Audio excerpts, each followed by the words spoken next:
Hello guys, રીમેશના daily current affair વિડીયોમાં આપ સૌનું સ્વાગત છે. આ વિડીયોમાં આપણે 30 ડિસેમ્બર 2025નો કરંટ અફેર ડિસ્કસ કરીશું. આજનો પહેલો ટોપિક છે રેર અર્થ મિનરલ વિશે છે. રેર અર્થ મિનરલ શું છે અને તેમાં કયા કયા એલિમેન્ટ આવે તે આપણે જોઈશું. સેકન્ડ ટોપિક છે ગંદીકોટા કેનિયન, જેમાં યુપીએસસીમાં 2022માં એક પીવાયક્યુ પણ પૂછાઈ રહ્યો છે, તે પણ જોઈશું. થર્ડ છે મન કી બાત પ્રોગ્રામ. પીએમ દ્વારા દર મંથના એન્ડમાં મન કી બાત પ્રોગ્રામ કરવામાં આવે છે. All India radio, DD national અને ડીડી ન્યૂઝના મારફતે ઓલ ઇન્ડિયન સિટીઝનને એડ્રેસ કરવામાં આવે છે અને ગવર્મેન્ટના વિવિધ ઇનિશિયેટિવ વિશે જણાવવામાં આવે છે, તે ડિસ્કસ કરીશું. ફોર્થ છે આપણા પ્રેસિડેન્ટ શ્રી દ્રૌપદી મુર્મુજીએ આઈએનએસ વક્સીની મુલાકાત લીધી છે, તેના વિશે છે.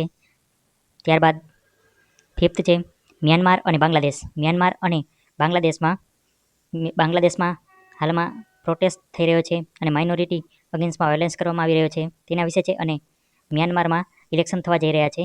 જનતા ગવર્મેન્ટ દ્વારા first round of election complete કરવામાં આવ્યો છે, તેના વિશે છે. 6 છે ચાઇના દ્વારા ટોક હોલ્ડ કરવામાં આવ્યા છે શાંતિ મંત્રણા કરવા માટે થાઇલેન્ડ અને કંબોડિયા વચ્ચે. 7th છે director general of civil aviation દ્વારા નવા રૂલ્સ એપ્લાય કરવામાં આવ્યા છે એરલાઇન પર, તેના વિશે છે.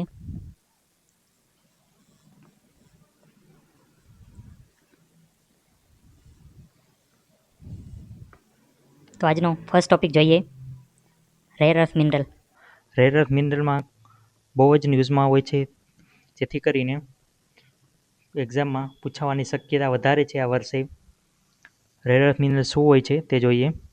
રેર અર્થ મિનરલ એક ગ્રુપ હોય છે 70 મેટાલિક એલિમેન્ટનું, જે બનેલું હોય છે લાન્થાનાઇટ. 50 ટાઈપ્સ ઓફ લાન્થાનાઇટ, લાન્થાનિયમ ટુ લ્યુટેટિયમ અને સ્કેન્ડિયમ એન્ડ ઇટ્રિયમ.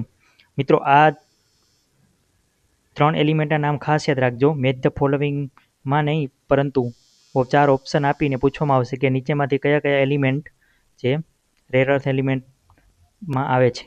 તો લાન્થાનિયમ, સ્કેન્ડિયમ અને ઇટ્રિયમ, એ 3 ખાસ યાદ રાખજો. એક્ઝામમાં સીધો ક્વેશ્ચન બનશે. આ સિવાય રેર અર્થ એલિમેન્ટ એ 70 એલિમેન્ટનો ગ્રુપ હોય છે અને તેમાં યુનિક પ્રોપર્ટી હોય, મેગ્નેટિક, ઓપ્ટિકલ અને ઇલેક્ટ્રોનિક પ્રોપર્ટી હોય છે. કી કેરેક્ટરિસ્ટિક જોઈએ તો રેર અર્થ મિનરલ એ સિલ્વર અને સોફ્ટી હોય, તેનો મેલ્ટિંગ પોઈન્ટ હાઈ હોય અને થર્મલી સ્ટેબલ હોય અને ઓક્સાઇડ ફોર્મમાં જોવા મળે છે. ડિસ્ટ્રીબ્યુશન વર્લ્ડમાં કઈ કઈ જગ્યાએ રેર અર્થ મિનરલ જોવા મળે છે એ એક્ઝામમાં પૂછાઈ શકે છે સીધું.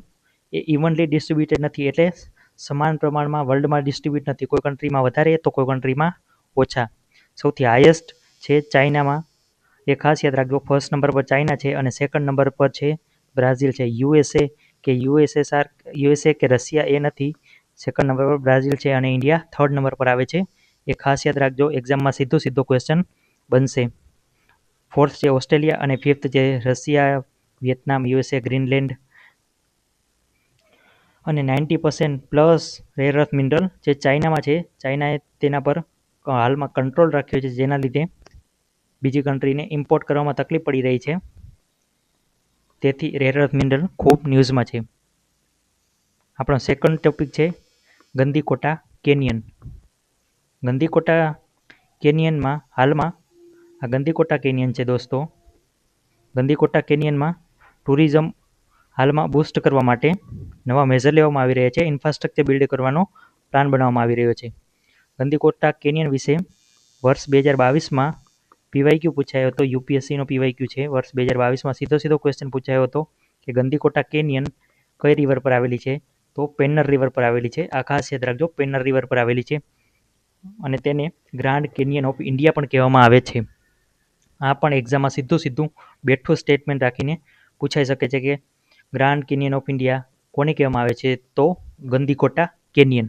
અને તે આંધ્રપ્રદેશમાં આવેલી છે, કપાડા ડિસ્ટ્રિક્ટમાં, ઇરામલ હિલ્સમાં તે આવેલી છે. આ પણ યાદ રાખજો.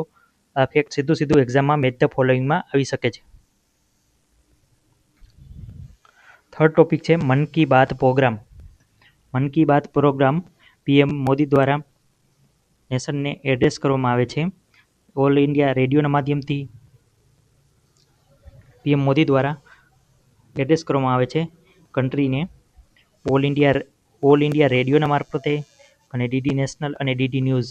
મન કી બાત પ્રોગ્રામમાં 2025ની પીએમ મોદીએ વિવિધ અચીવમેન્ટ બતાવી છે.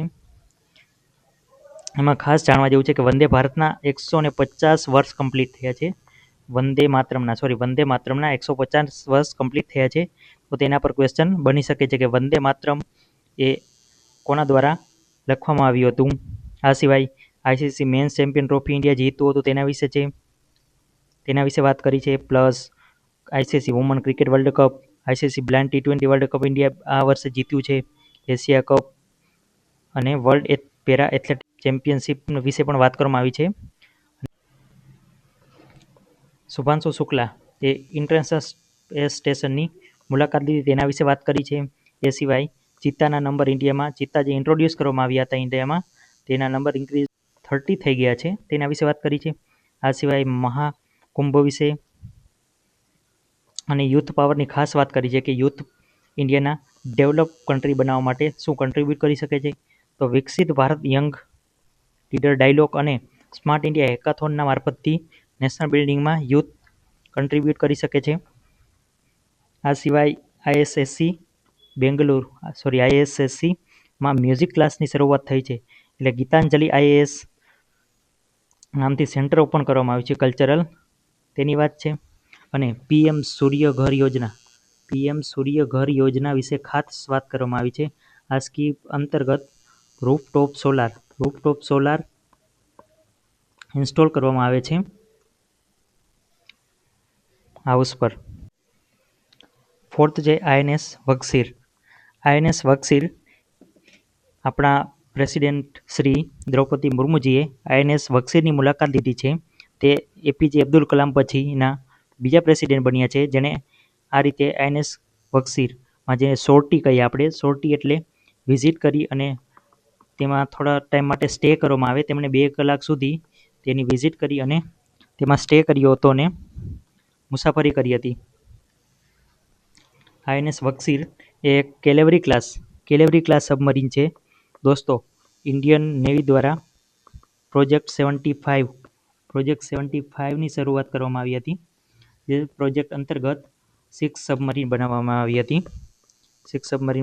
હતી જેમાં આઈએનએસ વગસીર એ લાસ્ટ સબમરીન છે. આ સિવાય આ પ્રોજેક્ટ અંતર્ગત INS Kalvari, INS Khanderi, INS Karanj, INS Vela અને આઈએનએસ વગીર આ 5 સબમરીન છે. આ ખાસ યાદ રાખજો આના નામ. એક્ઝામમાં સીધું પૂછાશે કે પ્રોજેક્ટ 75 અંતર્ગત કઈ સબમરીન આવે છે. તો આઈએનએસ વગસીર એ લાસ્ટ 6 સબમરીન છે. કેલેવરી ક્લાસનો મતલબ થાય છે કે ડીઝલ એન્જિનથી ચાલતી સબમરીન. સબમરીનના 2 ટાઈપ્સ હોય, એક ન્યુક્લિયર પાવર સબમરીન હોય અને બીજી ડીઝલ એન્જિન સબમરીન હોય. કેલેવરી ક્લાસ અને સ્કોર્પિયન ક્લાસ 2 સબમરીન આવે જે ડીઝલ એન્જિનથી ચાલે અને એક ન્યુક્લિયર સબમરીન હોય. તો કોમેન્ટ બોક્સમાં જણાવજો કે ઇન્ડિયાની ન્યુક્લિયર સબમરીનનું નામ શું છે.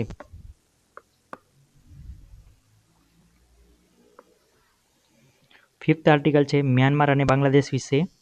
મ્યાનમારમાં હાલમાં ઇલેક્શન થવા જઈ રહ્યા છે અને બાંગ્લાદેશના યુથ લીડર શરીફ ઓસમાન હાદીની હત્યા કરીને હત્યારાઓ બોર્ડર ક્રોસ કરીને મેઘાલય ચાલી ગયા છે એવો આરોપ લગાવવામાં આવ્યો છે બાંગ્લાદેશના ઓફિશિયલ્સ દ્વારા, પણ ઇન્ડિયા દ્વારા તેને ડિનાય કરી દેવામાં આવ્યો છે. અને આ સિવાય બાંગ્લાદેશમાં હિન્દુ, ક્રિશ્ચિયન અને બુદ્ધિસ્ટ માઇનોરિટી પર વાયોલન્સ કરવામાં આવી રહ્યો છે તેનો ઇન્ડિયન ગવર્મેન્ટે વિરોધ દર્શાવ્યો છે.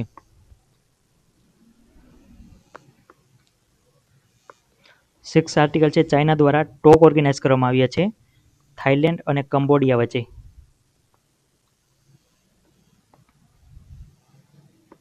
શાંતિ મંત્રણા માટે. તો થાઇલેન્ડ અને કંબોડિયાનું લોકેશન એ ખાસ ઇમ્પોર્ટન્ટ છે જે એક્ઝામમાં ત્યાંથી ક્વેશ્ચન બની શકે છે. તો એકવાર તે લોકેશન આપણે જોઈ લઈએ. દોસ્તો, આ જોઈ શકાય છે કે અહીંયા થાઇલેન્ડ છે, કંબોડિયા છે અને વિયેતનામ છે અને અહીંયા એક કન્ટ્રી છે લાઓસ છે એ લેન્ડ લોક કન્ટ્રી છે. તો તેના પર સીધો ક્વેશ્ચન બની શકે છે. આ સિવાય ગલ્ફ ઓફ થાઇલેન્ડ છે અહીંયા અને તેને થાઈલેન્ડ અને કંબોડિયા ટચ કરે છે, એ ખાસ યાદ રાખજો. અને એક અહીંયા ગલ્ફ સ્ટ્રેટ ઓફ મલાક્કા આવેલી છે, તે પણ એક્ઝામમાં વારંવાર પૂછાય છે.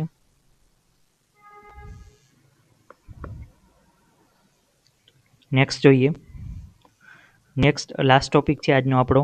Director general of civil aviation દ્વારા ન્યૂ રૂલ્સ લાગુ કરવામાં આવ્યા છે એરલાઇન પર. દોસ્તો, હાલમાં ઇન્ડિગો ક્રાઇસિસ થયા હતા, જેનું રીઝન હતું કે ઇન્ડિયન ગવર્મેન્ટ દ્વારા નવી પોલિસી લાગુ પાડવામાં આવી હતી. Director general of civil aviation, જે મિનિસ્ટ્રી ઓફ સિવિલ એવિએશનના અંતર્ગત આવે છે. આના પર ક્વેશ્ચન બની શકે છે. મેચ ધ ફોલોઈંગમાં આપેલું હશે કે director general of civil aviation, આટલું જ આપેલું હશે, આનું ફૂલ ફોર્મ નહીં આપેલું હોય. તો ડીજીસીએ ન્યૂઝમાં આવે વારંવાર, તો એને ખાસ યાદ રાખવું.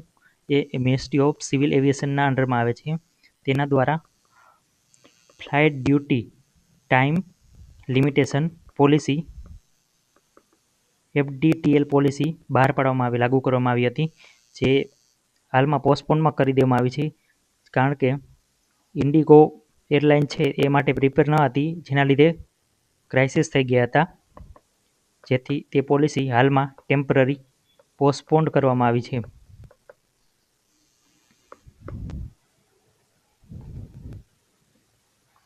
Thanks for watching friends. આ વિડીયોને લાઇક કરજો, શેર કરજો અને સબસ્ક્રાઇબ કરજો મારી ચેનલને, જેથી આપણે વધારે ને વધારે લોકો સુધી પહોંચી શકીએ. જય હિન્દ.